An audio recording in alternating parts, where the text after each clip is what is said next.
এতদিন হাওড়া থেকে মিলত বন্দে ভারত এক্সপ্রেস। আম জনতারা এই জন্য সুখবর, এবার শিয়ালদহ থেকেও চলবে এই ট্রেন।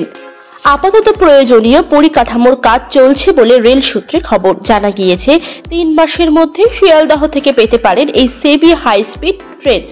রেল সূত্রে খবর, কলকাতা টার্মিনাল লাগোয়া কাশীপুরের আধুনিক কোচিং ডিপো তৈরি করা হবে। তার জন্য খরচ প্রায় 250 কোটি টাকা। ট্র্যাকের কাজও হবে। কাজ শেষ হলেই শিয়ালদহ থেকে বন্দে ভারত ছুটবে। ইতিমধ্যে ওই এলাকা পরিদর্শন করেছেন পূর্ব রেলের জেনারেল ম্যানেজার সহ পদস্থ আধিকারিকরা, অর্থাৎ শুধু সময়ের অপেক্ষা।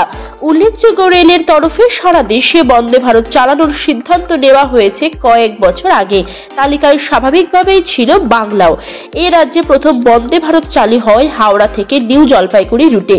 এই মুহূর্তে রাজ্যে মোট 9টি রুটে চলে এই সেমি হাই স্পিড ট্রেন।